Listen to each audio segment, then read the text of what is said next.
নমস্কাৰ বন্ধু বান্ধৱীসকল, ডিজিটেল গোপন চেনেলটোলৈ আপোনালোকক স্বাগতম জনাইছোঁ। মোৰ চেনেলটো যদি প্ৰথমবাৰ চাইছে চেনেলটো ছাবস্ক্ৰাইব কৰিব, ভিডিঅ'টোত এটা লাইক কৰিব, ভিডিঅ'টো যাতে শ্বেয়াৰ কৰি দিয়ে। ভোটাৰ আইডিৰ সৈতে আধাৰ কাৰ্ড কেনেকৈ লিংক কৰিব এই ভিডিঅ'টোৰ জৰিয়তে সম্পূৰ্ণ প্ৰচেছ জনাই দিয়া হ'ব। ষ্টেপ বাই ষ্টেপ জনাই দিয়া হ'ব। ৰেজিষ্টাৰ কেনেকৈ কৰিব, লগইন কেনেকৈ কৰিব সকলো জনাই দিয়া হ'ব। গতিকে বলক ভিডিঅ'টো আৰম্ভ কৰোঁ। ফাৰ্ষ্ট অফ অল আপুনি যিকোনো এটা ব্ৰাউজাৰ অপেন কৰি চাৰ্চ কৰিব NVSP চাৰ্চ কৰিব। মোবাইলটো ডেস্কটপ সাইড কৰি ল'ব। ডেস্কটপ কৰি ল'লে আপুনি ফাৰ্ষ্ট অফ অল আপুনি ৰেজিষ্টাৰ কৰিব লাগিব। ৰেজিষ্টাৰ কেনেকৈ কৰিব চাই লওক। একেবাৰে তলত অপশ্যন এটা আছে লগইন টু ৰেজিষ্টাৰ। আপুনি এই অপশ্যনটোত ক্লিক কৰিব। এই অপশ্যনটো ক্লিক কৰিব। আপুনি ইয়াতে এতিয়া আপোনাৰ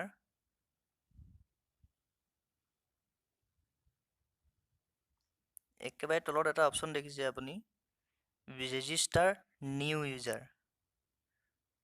এই অপশ্যনটোত ক্লিক কৰিব আপুনি ৰেজিষ্টাৰ নিউ ইউজাৰ। এই অপশ্যনটো ক্লিক কৰিব ৰেজিষ্টাৰ টু নিউ ইউজাৰ। ইয়াতে আপুনি আপোনাৰ মোবাইল নাম্বাৰটো বহাব। ঠিক অপেন কৰাৰ লগে লগে এনেকুৱা ধৰণৰ ইণ্টাৰফেচ দেখা পাব।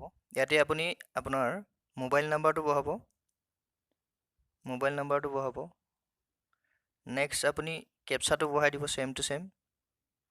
তাৰপিছত চেণ্ড OTP বুলি অপশ্যন এটা থাকিব, আপুনি ইয়াত ক্লিক কৰি দিব।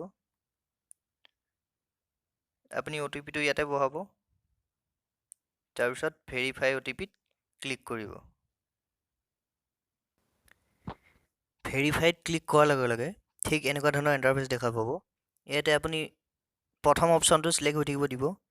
ছেকেণ্ডটো কৰি ল'ব পাৰে। আপুনি first name, last name, email, passport, confirm passport. আপুনি প্ৰথমটোতে ক্লিক কৰিব। আপুনি ইয়াতে যিটো লিখা আছে EPIC নাম্বাৰ বুলি, এই ঘৰটোত EPIC নাম্বাৰ যিটো, এই ঘৰটোত আপুনি ভোটাৰ ID নাম্বাৰটো বহাই দিব। ইয়াতে মেইলটো বহাব বা মোবাইল নাম্বাৰটো বহাইও দিব পাৰে। পাছপৰ্টটো বনাব। কনফাৰ্ম পাছপৰ্ট আকৌ সেই চেম পাছপৰ্টটোৱে বহাব। এতিয়া আপুনি পাছপৰ্টটো কি ধৰণে বনাব, ধৰি লওক আপোনাৰ নামটো ৰাহুল। আপুনি R টো কেপিটেল ৰাখিব,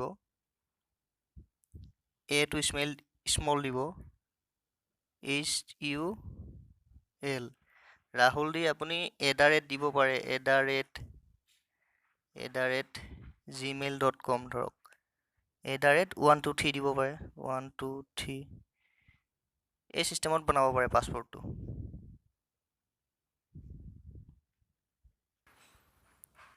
গোটেইখিনি বহাই হোৱাৰ পিছত আপুনি ৰেজিষ্টাৰ অপশ্যনটোত ক্লিক কৰিব।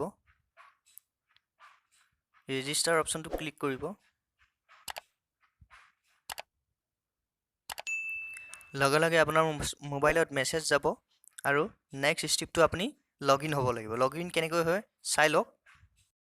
ইয়াতে লগইন হ'বৰ কাৰণে লগইন টু ৰেজিষ্টাৰ অপশ্যনটোত আকৌ ক্লিক কৰিব। ইয়াতে আপোনাৰ মোবাইল নাম্বাৰটো বহাব। পাছপৰ্টটো ৰেজিষ্টাৰ কৰোঁতে যিটো পাছপৰ্ট বনাইছিলে সেই পাছপৰ্টটো বহাব। ইয়াতে কেপচাটো চেম টু চেম বহাব। তাৰপিছত লগইন অপশ্যনটোত ক্লিক কৰি দিব। লগইন হোৱাৰ পাছত আপুনি এই অপশ্যনটোত ক্লিক কৰিব ফ্ৰম 6B ইনফৰমেশ্যন। এই অপশ্যনটোত ক্লিক কৰিব।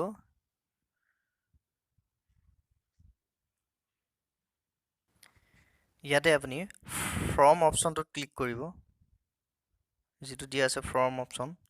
এই অপশ্যনটোত ক্লিক কৰিব। নেক্সট আপুনি তললৈকে যাব। তললৈকে গৈ ফৰ্ম 6B আপুনি এই অপশ্যনটোত ক্লিক কৰিব। ফৰ্ম 6B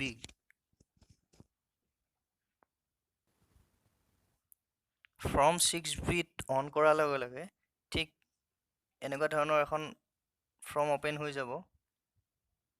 আপুনি ইয়াতে ষ্টেট দেখি পাব, আপোনাৰ এছেম্বলিটো দেখি পাব। ইয়াতে আপোনাৰ গোটেইখিনি পাৰ্চনেল ডিটেইল শ্ব' কৰিব।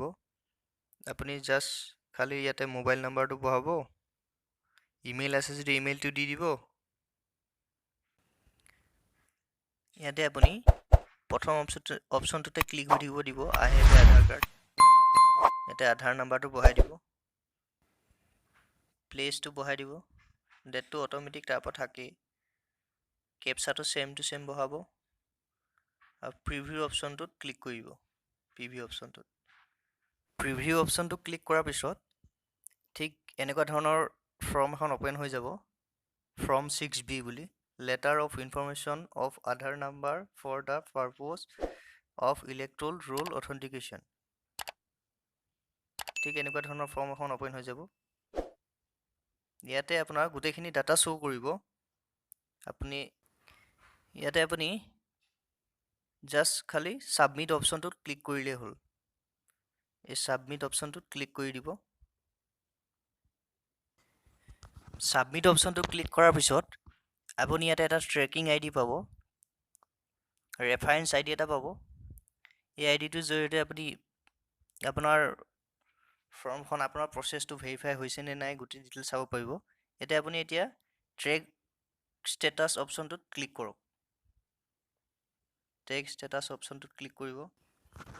আপোনাৰ যিটো ট্ৰেকিং আইডি আছিলে, ট্ৰেকিং আইডিটো ইয়াতে বহাব। আপোনাৰ যি হয় ট্ৰেকিং আইডিটো বহাব, বহাই পিনে আপুনি ট্ৰেক কৰিব পাৰে, আপুনি চাব পাৰে। আপুনি ট্ৰেকিং আইডিটো মনত ৰাখি থৈ দিব, যেতিয়া ভেৰিফাই হ'ব আপুনি তাৰ ডিটেইল চাব পাৰিব। গতিকে ভিডিঅ'টো ইমানখিনি আছিলে। যদি ভিডিঅ'টো চাই ভাল পালে, ভিডিঅ'টো এটা লাইক কৰিব, শ্বেয়াৰ কৰিব, আৰু মোৰ চেনেলটো যদি নতুনকৈ চাইছে তেতিয়াহ'লে চেনেলটো ছাবস্ক্ৰাইব কৰি যাবলৈ নাপাহৰিব। ধন্যবাদ।